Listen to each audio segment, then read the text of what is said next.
Shalom. Giving all praise, honor, and glory to Heavenly Father's only begotten Son, Yahweh, Bahashem, Yahweh Shai, Bahashem, Rakakwadash. Double honors to our apostles and elders of Great Millstone for teaching us this truth according to the Bible and rule well. And thus shalom, not a sincere akin throughout the four corners of the earth, pushing this truth through diligence and sincerity and in charity, and thus shalom. To all you sincere followers, believers of Yahweh, Bahashem, Yahweh Shai, not to the word, but doers as well, you men, women, and children, and hopefully elect shalom. Brother Kabah back with another GMS lesson. Lord willing, this lesson is edifying. And, evils and only evils. Things are going to get worse. Food prices on the rise. And it's going to lead to,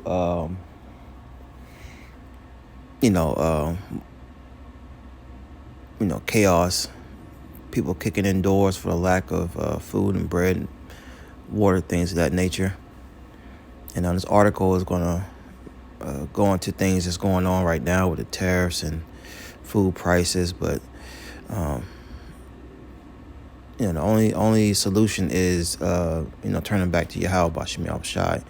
So we're going to grab some scriptures and Lord willing, this lesson is edifying. On to a different price story here. Your grocery store bill. It could be a little bit higher because of Trump's tariffs, where a long list of products could suddenly become much pricier.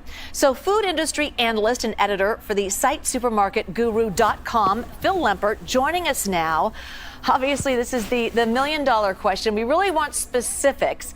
How could this all change our grocery store baskets with all of these tariffs? Which items are on that list? Sure, Jules. Well, keep in mind, it is going to change what we buy. There's no question about it. Prices are going to go up. So, for example, when we look at produce, and we import about $27 billion worth of fruit every year, $20 billion worth of vegetables every year, 2.7 billion bananas every year.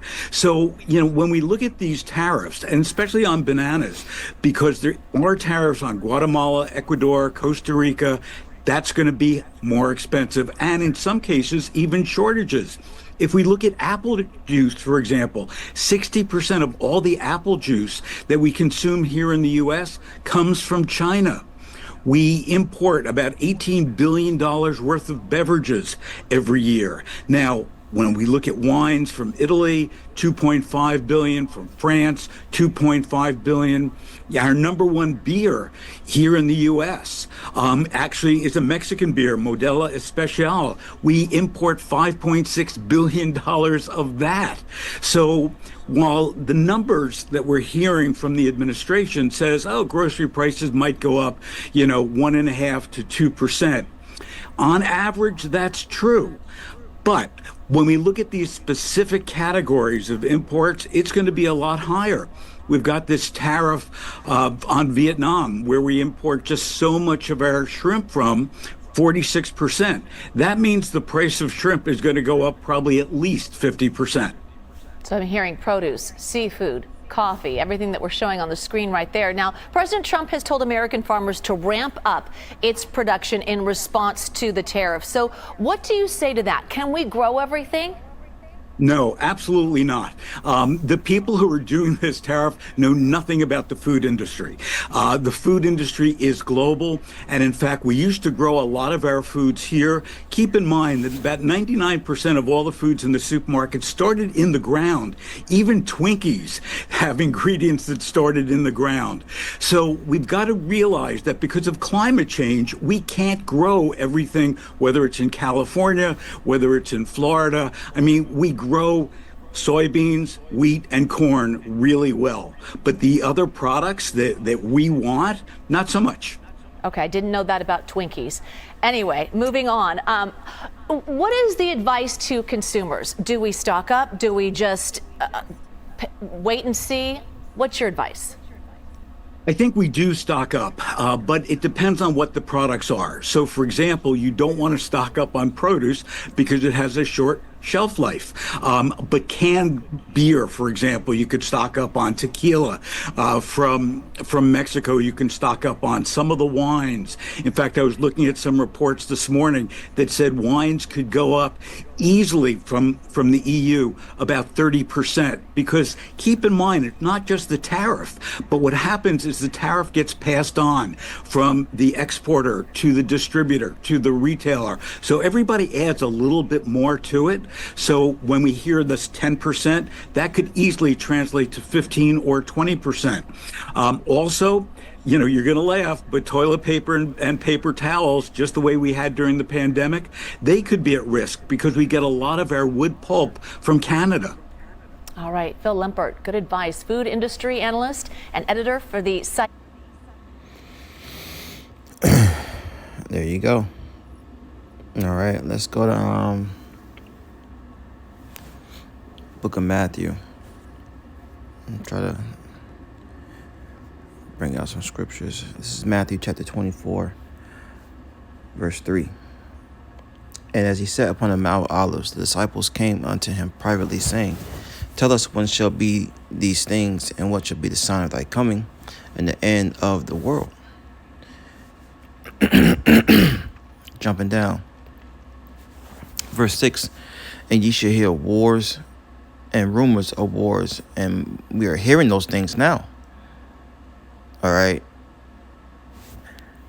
These tariffs that are being put, on America, on China, all these other countries, they're going to lead to war. All right.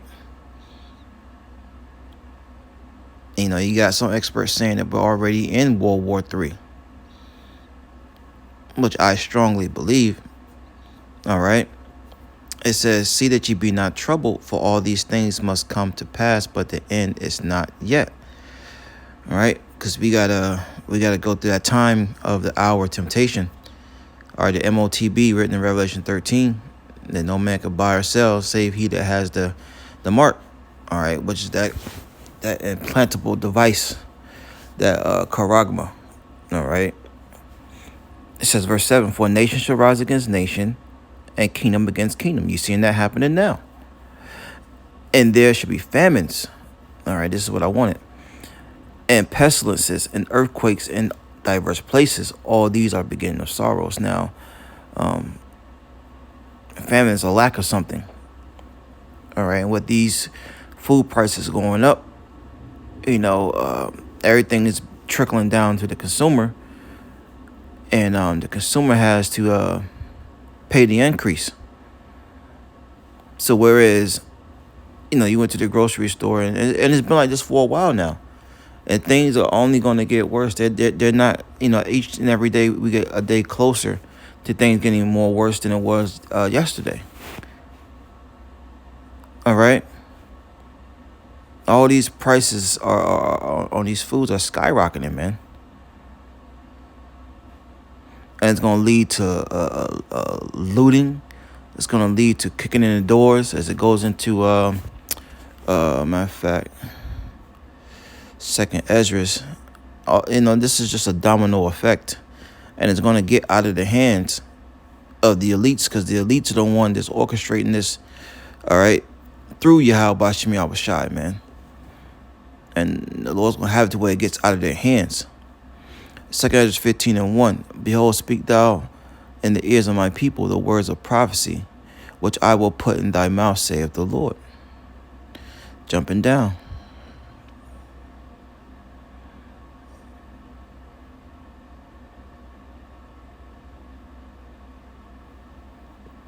Okay. It says, Woe to the world, verse 14, and them that dwell therein. The point I want is in 19. For the sword and their destruction draweth nigh, and one people shall stand up and fight against another with swords in their hands. All right. And what's the modern day sword? A gun.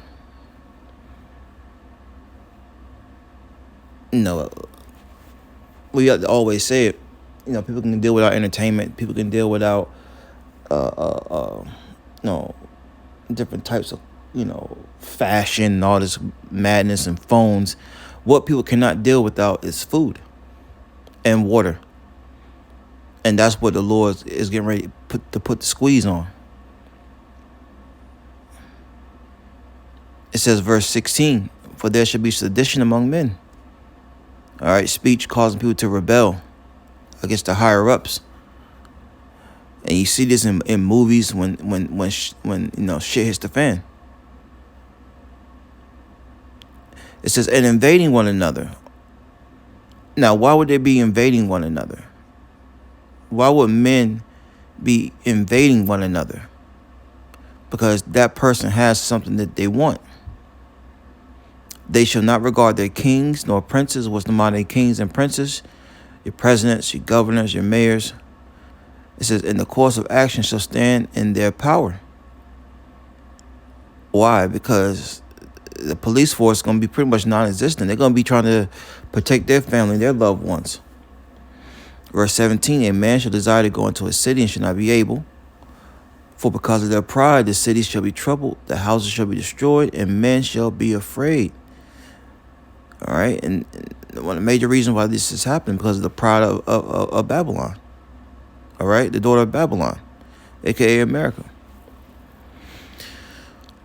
Verse 19, a man shall have no pity upon his neighbor. And, it made me think about the book of Eli, when I think they had was it a ketchup pack? I believe it was, and he was telling the blonde, not a blonde chick, but the blonde chick's daughter, before they got to where they was at, before, all hell broke loose, that people was just wasting food, throwing things away, and now people are deleting each other over those things now. All right. And that's what we're getting ready to come into. People will drink half a water bottle and toss it out. All right. But people are going to be deleted for those half bottled waters, those ketchup packs and things of that nature. It's going to get really bad out here. I saw one video clip of one Walmart. They had the meat, the steak, caged up to where, you couldn't steal it or change the price on it. Anyways, it says, 2 Esdras 15:9, man shall have no pity upon his neighbor, but shall destroy their house with the sword and spoil their goods, right? Which means to rob, to take, because of the lack of bread and for great tribulation. It's going to be a lot of trouble on the earth, man. Mainly here in America, once again. And so what if some don't believe? You don't have to believe. You can think we're crazy. You can think we're weirdos. You can think everything you want to think. But it's not going to stop prophecy. It's not going to stop what the will of the Lord has for this place, man. And he's going to torment it. All right? That's why it's very important to take heed to the words of Yahweh Bashmi Al-Shai, you so-called Negroes, Latinos, Native American Indians, and serve him in sincerity and in truth, and you will be well taken care of, man.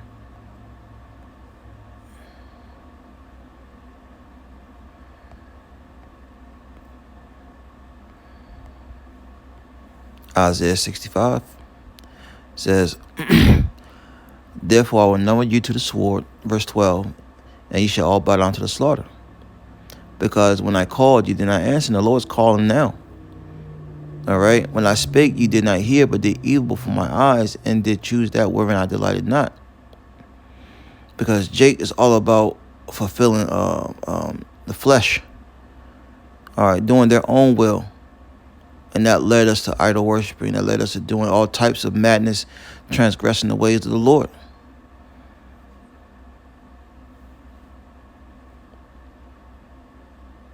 Verse 13, therefore thus said the Lord power, behold, my servant shall eat. What does the servant do? Is he or she serves. All right, and if you're not serving Yahweh Bashim Yahushai their way, you can forget about being protected. You can forget about being fed. All right, and these latter days, you can forget about it.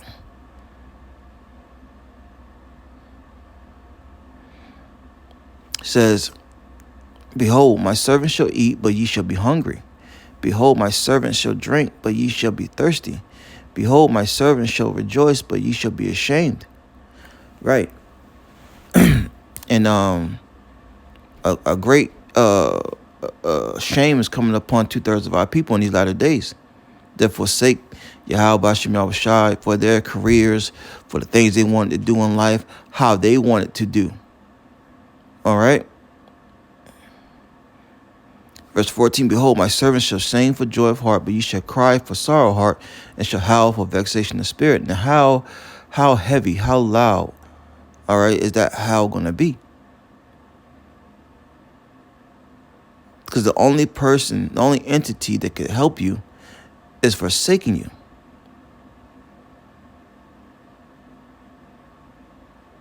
You know? The Lord said, you have not forsaken me, but you have forsaken yourselves. Okay? So I just wanted to touch on that. You know, things are going to get worse. Evils and only evils is coming. A lack of food, bread, and water. All right. It's coming. Chaos, confusion is coming. Calamities is coming. But the servants of the Lord are going to eat. All right. Shalom.